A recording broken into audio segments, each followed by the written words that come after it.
दोस्तों नमस्कार, मेरा नाम है राजेंद्र प्रताप सिंह और आप देख रहे हैं YouTube channel view point with Rajendra. अगर आप टीजीटी, पीजीटी, एलटी ग्रेड सहित विभिन्न राज्यों की कला विषय के शिक्षक बनने की तैयारी कर रहे हैं तो प्रस्तुत है 30 प्रश्नों की व्याख्या सहित नई श्रृंखला सुपर 30।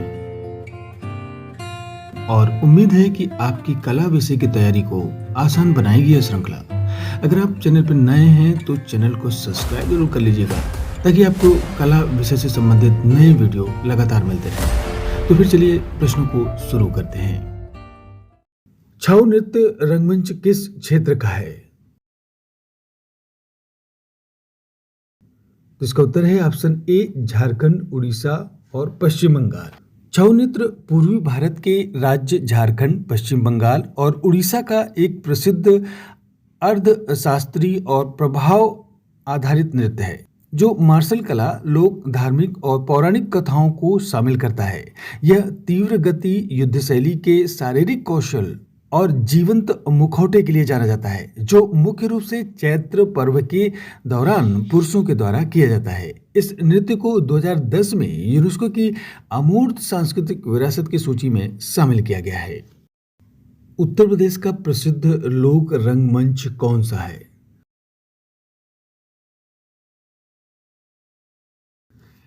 तो इसका उत्तर है ऑप्शन बी नौटंकी।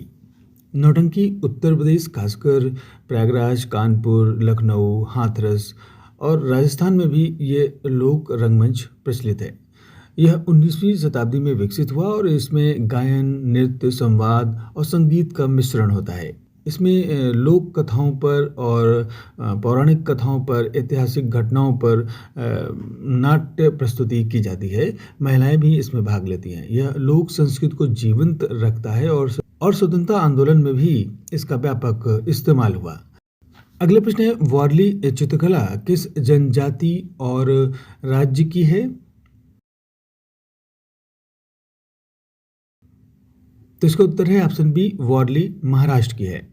वारली चित्रकला महाराष्ट्र की वारली जनजाति की लोक कला है। इसमें चावल के गूदे से बने सफेद रंग से मिट्टी की दीवारों पर ज्यामितीय आकृतियां बनाई जाती हैं जिसमें कृषि, जीवन, नृत्य और देवी देवताओं को दर्शाया जाता है। यह 3000 वर्ष पुरानी परंपरा है और पर्यावरण और सामुदायिक जीवन को केंद्र में रखती है। आधुनिक कलाकारों ने इसे कैनवस पर लोकप्रिय बनाया। कथकली किस राज्य का शास्त्रीय नृत्य रंगमंच है? तो इसका उत्तर है ऑप्शन बी केरला का। कथकली केरल सांस्कृतिक नृत्य रंगमंच है। इसमें मुखौटे, वेशभूषा, आंखों की अभिव्यक्ति और मुद्राएं प्रमुख है।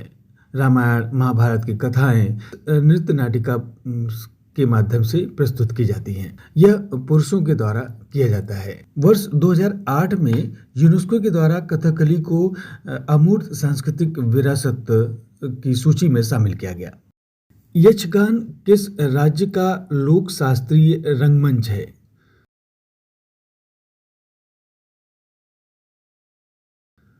तो इसका उत्तर है ऑप्शन बी कर्नाटक। यक्षगान कर्नाटक का पारंपरिक लोक रंगमंच है। इसमें संगीत, नृत्य, संवाद और वेशभूषा का अनोखा मेल है। पौराणिक कथाओं पर आधारित यह लोक नृत्य रात भर चलता है, भक्तिमय और सामाजिक संदेश देता है। कर्नाटक की तटीय संस्कृति का यह प्रतीक भी है। बंगाल का प्रसिद्ध लोक रंगमंच कौन सा है? तो इसका उत्तर है ऑप्शन बी जात्रा। जात्रा पश्चिम बंगाल और उड़ीसा का लोक रंगमंच है। 16वीं शताब्दी में चैतन्य महाप्रभु से यह प्रेरित है। कृष्ण लीला, सामाजिक मुद्दों पर आधारित यह प्रस्तुति होती है और इसे खुले स्टेज पर किया जाता है। गोंड चित्रकला किस राज्य की लोक कला है? तो इसका उत्तर है ऑप्शन बी मध्य प्रदेश। गोंड चित्रकला मध्य प्रदेश की गोंड जनजाति की है और प्राकृतिक रंगों से, बिंदु, रेखाएं और ज्यामिति पैटर्न से विभिन्न प्रकार के पशु, पक्षी और प्रकृति चित्रण किया जाता है। यह पर्यावरण संरक्षण और जनजाति परंपरा को दर्शाती है। कलमकारी चित्रकला किस राज्य की है?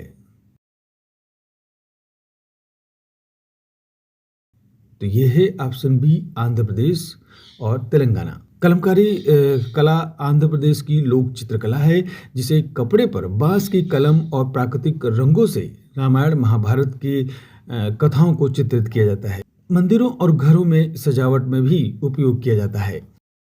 भंवई किस राज्य का लोक रंगमंच है?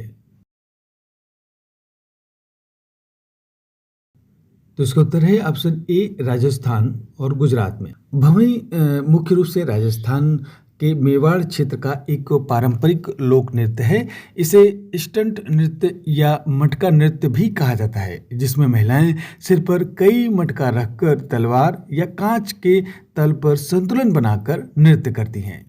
तमाशा किस राज्य का लोक रंगमंच है? तो ये है ऑप्शन ए महाराष्ट्र का। तमाशा महाराष्ट्र का लोक रंगमंच है। इसमें गायन, नृत्य और व्यंग्य प्रधान यह कला है। 18वीं शताब्दी से यह परंपरा चली आ रही है और इसमें सामाजिक मुद्दों पर फोकस किया जाता है। संगीत नाटक अकादमी किस कला को बढ़ावा देती है? तो यह है ऑप्शन बी नृत्य, नाटक और संगीत को। संगीत नाटक अकादमी 1952 में स्थापित भारत सरकार के द्वारा स्वायत्त संस्था है, जिसमें शास्त्रीय लोक नृत्य, नाटक और संगीत को संरक्षण दिया जाता है। इसके साथ ही यहाँ पुरस्कार, उत्सव और विभिन्न प्रकार के आयोजन किए जाते हैं, जो भारतीय सांस्कृतिक एकता को दर्शाती है। गोदना कला छत्तीसगढ़ में किसे कहते हैं? तो इसका उत्तर है ऑप्शन बी पारंपरिक टैटू कला है। गोदना छत्तीसगढ़ की जनजातीय टैटू कला है, जिसमें महिलाओं के शरीर पर प्राकृतिक रंगों से देवी देवताओं, प्रतीक आदि गोदे जाते हैं। सामाजिक स्थिति, सौंदर्य और सुरक्षा का भी यह प्रतीक है। बंगाल स्कूल ऑफ आर्ट के संस्थापक कौन है? तो ये हैं ऑप्शन बी अवनीनाथ टैगोर। अवनीनाथ टैगोर ने 20वीं शताब्दी में बंगाल स्कूल स्थापित किया और स्वदेशी आंदोलन से प्रेरित होकर भारतीय शैली को पुनर्जीवित किया। इनका प्रसिद्ध चित्र है भारत माता। अगला प्रश्न है, निम्नलिखित में से किस प्रभाववादी चित्रकार ने जापानी प्रिंट से सर्वाधिक सीखा? तो इसका उत्तर है ऑप्शन डी मोने। प्रभाववादी चित्रकार क्लॉड मोने जापानी कला से काफी प्रभावित थे। वह होकुसाई के काम के प्रशंसक थे और कई प्रिंट उन्होंने खरीदे थे। मोने की वाटर लिली श्रृंखला सीधे जापानी कला से प्रेरित है। अगला प्रश्न है, टर्नर किस वाद के कलाकार हैं? तो इसका उत्तर है ऑप्शन ए प्रभाववाद। इंग्लैंड के भूदृश्य चित्रकारों में शामिल जोसेफ मेलार्ड विलियम टर्नर को अद्भुत, प्रतिभाशाली एवं संयमी कलाकार माना जाता है। उनका कार्य प्रभाववादियों के लिए एक रोमांटिक प्रस्तावना के रूप में जाना जाता है। अगला प्रश्न है, कौन सी प्रसिद्ध महिला प्रभाववादी कलाकार हैं? तो इसका उत्तर है option B Mary Cassatt. Mary Cassatt प्रमुख प्रभाववादी डेगा की शिष्या थी, जिसे डेगा ने 1879 ईस्वी में प्रदर्शनी में भाग लेने के लिए आमंत्रित किया था। इस प्रदर्शनी में मैरी कैसेट ने अपने हिस्से की राशि से रेनवार और डेगा की एक एक चित्र खरीदा। मैरी कैसेट प्रभाववाद की एकमात्र महिला चित्रकार हैं। बैले नृत्यों को चित्रित करने वाले प्रभाववादी कलाकार का नाम बताइए। तो इसका उत्तर है ऑप्शन डी डेगा। नृत्य गृहों में फ्रांसीसी कलाकार डेगा को नवीन ढंग से संयोजन करने के लिए समुचित वातावरण एवं अनोखा कृत्रिम प्रकाश मिला, जो उनको विशेष पसंद थे। डेगा द्वारा चित्रित बैले नर्तकी प्रभाववाद से जुड़ा है। उनके नर्तकियों के चित्र स्वाभाविक वातावरण व गतित्व से सजीव एवं आदर्श आकार व लय से सुडौल बन गए हैं। बिंदुवादी पद्धति आरंभ करने वाले कलाकार का नाम क्या है? तो इसका उत्तर है ऑप्शन सी सोरा। नव प्रभाववाद के प्रणेता सोरा का जन्म 1859 ईस्वी में पेरिस में हुआ था। उन्होंने कला का अध्ययन वहां के एकोल द बोजार में प्राप्त किया। सोरा की रंगांकन पद्धति को बिंदुवादी पद्धति भी कहा जाता है। अति यथार्थवाद के दर्शन पर सबसे रचनात्मक बौद्धिक प्रभाव डालने वाले सिद्धांत किसके थे? तो इसका उत्तर है ऑप्शन ए सिगमंड फ्रायड। अति यथार्थवाद के दर्शन पर सबसे रचनात्मक बौद्धिक प्रभाव डालने वाले सिद्धांत सिगमंड फ्रायड के थे। उनके मनोविश्लेषण संबंधी विचारों व अंतर्मन के आविष्कार के नए तरीकों ने वर्ष 1920 के लगभग सभी विचारकों का ध्यान आकर्षित किया। तर्कशास्त्र का सूत्रबद्ध क्रम अब भ्रममूल या मिथ्या प्रतीत हो रहा था। अति यथार्थवाद में कलात्मकता की अपेक्षा वैज्ञानिक दृष्टिकोण पर अधिक बल था। कौन सा कला आंदोलन गति पर आधारित था? तो इसका उत्तर है ऑप्शन ए, भविष्यवाद। इटली के आधुनिक कला का आरंभ भविष्यवाद से हुआ। वह उसके प्रणेता फिलिप्पो तोमासो मारिनेती थे। मारिनेती का संदेश था कि हमारा निश्चित मत है कि एक नए सौंदर्य ने दुनिया की शोभा बढ़ाई। यह है गति का सौंदर्य। उस कलाकार का नाम बताइए जिसने कैलेंडर आर्ट, फर्नांड लेजर और हेनरी रूसो की कृतियों से प्रेरणा ली थी।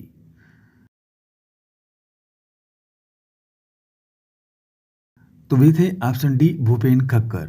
भूपेन खक्कर ने हेनरी रूसो, फर्नांड लेजर और पॉप आर्ट से प्रभावित थे। तरह तरह के कैलेंडरों और ऑलियोग्राफ आदि के उन्होंने कोलाज बनाए। भूपेन की चित्र भाषा में भारतीय मिनिएचर कला, ओलियोग्राफ आदि से शुरू होकर पश्चिमी चित्रकला की परंपरा से गहरा संवाद है। ज्यामिति अमूर्तन कला के निमित्त किस कलाकार ने नियो प्लास्टिसिज्म का प्रयोग किया? तो इसका उत्तर है ऑप्शन बी, मोन्द्रिया। पिएट मोन्द्रिया ने ज्यामिति अमूर्त कला के निमित्त नियोप्लास्टिसिज्म का प्रयोग किया तथा अपनी इस शैली में रेखा एवं आयत का प्रयोग किया। उन्होंने अनुमान लगाया कि सीधी रेखाएं प्रकृति में मौजूद नहीं हैं। उन्होंने कला के सामंजस्य एवं क्रम के लिए केवल सीधी रेखा का प्रयोग किया। मोन्द्रिक का मानना था कि ऊर्ध्वाधर रेखाएं प्राण का तथा क्षैतिज रेखाएं शांति का प्रतिनिधित्व करती हैं। अपने समलिंगी प्रेम के अवैध तस्वीरों के लिए जाने जाने वाले कलाकार हैं। Option C, Bhupen Khakhar. भूपेन खक्कर की painting two man in Banaras समलैंगिकता को दर्शाती है। इस पेंटिंग में वे अपनी यौन भावनाओं को खुलकर प्रदर्शित करते हैं। खक्कर ऐसे पहले भारतीय कलाकार हैं जिन्होंने अपनी कला के जरिए यौन इच्छाओं को स्वतंत्रता पूर्वक प्रदर्शित किया है। अगला प्रश्न है, निम्न में से कौन मूर्तिकार नहीं है? तो इसका उत्तर है ऑप्शन डी, लक्ष्मण पे। लक्ष्मण पे चित्रकार थे। लक्ष्मण पे ने अपने चित्रों में भारत की अलंकृत शैली को आधुनिकता का रंग देकर एक नई शैली का सृजन किया। लक्ष्मण पे ने जल रंग, तैल, एक्रेलिक और स्याही के सभी माध्यमों में कार्य किया है। ये लकड़ी पर नक्काशी करके कलाकृतियां बनाने का भी प्रयोग कर चुके हैं। निम्न में से कौन हंगेरियन आर्ट क्रिटिक थे? तो इसका उत्तर है option B, Charles Fabri. Charles Louis Fabri नैसर्गिक रूप से वो भारत के नागरिक थे, परंतु उनका जन्म हंगरी में हुआ था। एक कला आलोचक के रूप में उन्होंने भारतीय परंपरा और कला के समकालीन पश्चिमी धाराओं के संश्लेषण को बढ़ावा देने की कोशिश की और आधुनिक कला तथा जीवन की पूर्व समझ के लिए अभियान चलाया। अगला प्रश्न है, जूट की रस्सी और डोरी से शिल्प बनाने वाली महिला मूर्तिकार का नाम क्या है? तो इसका उत्तर है ऑप्शन ए, मृणाली मुखर्जी। मृणाली मुखर्जी बंगाल के स्वदेशी आंदोलन से प्रभावित रहीं, जिससे प्रभावित होकर उन्होंने अपने शिल्प में जूट कला का माध्यम चुना। मुख्य रूप से उन्होंने प्राकृतिक रेशों को लेकर उनको तैयार कर गांठ और जाल बुनकर शिल्पों की रचना की। अगला प्रश्न है, निम्नलिखित में से कौन एक प्रिंट मेकिंग कलाकार है? तो इसका उत्तर है ऑप्शन ए, अनुपम सूद। अनुपम सूद का जन्म 1944 में होशियारपुर, पंजाब में हुआ था। वे छापा चित्र शैली के कलाकार हैं। उनके चित्रों की तकनीक में उत्कृष्टता, लयात्मकता और रहस्यात्मकता है। वे चित्रों में नाटकीय ढंग से छाया और प्रकाश को दर्शाते हैं। अगला प्रश्न है, प्रिंसिपल ऑफ आर्ट पुस्तक किसने लिखा?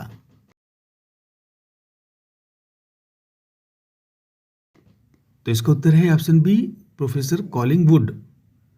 प्रिंसिपल ऑफ आर्ट पुस्तक रॉबिन जी कॉलिंगवुड ने लिखी, जिसका प्रकाशन वर्ष 1923 में किया गया।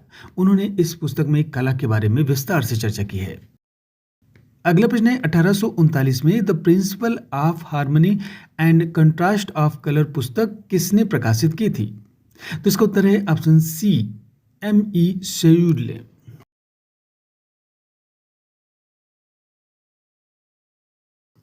तो इसका उत्तर है option C, M E Chevreul ने 1839 में the principle of harmony and contrast of culture पुस्तक को माइकल यूजिन शेब्रुल ने प्रकाशित की थी।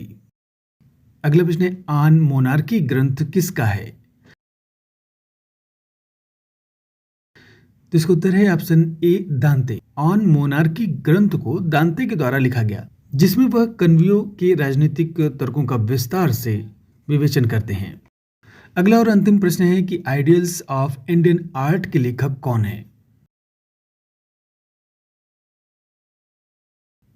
तो इसका उत्तर है option B, E B Havell. The ideals of Indian art के लेखक ई बी हैवेल हैं। इसका प्रथम प्रकाशन वर्ष 1911 में किया गया था। तो ये थे कुल 30 प्रश्न। उम्मीद है आपने सारे प्रश्नों को ध्यान से सॉल्व किया होगा। तो फिर मिलते हैं अगले अंक में 30 नए प्रश्नों के साथ। नमस्कार।